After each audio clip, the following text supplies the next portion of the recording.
She must be in the bedroom. What do you think you're doing? Don't even try to cover it up, little girl.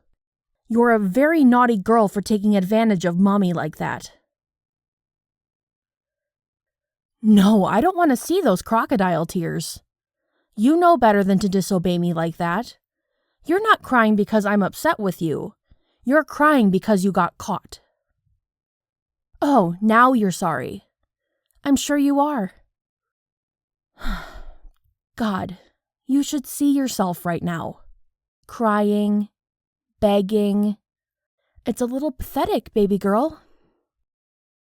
Actually, why don't you and I play a game, sweetie? Mommy has a really fun game we can play.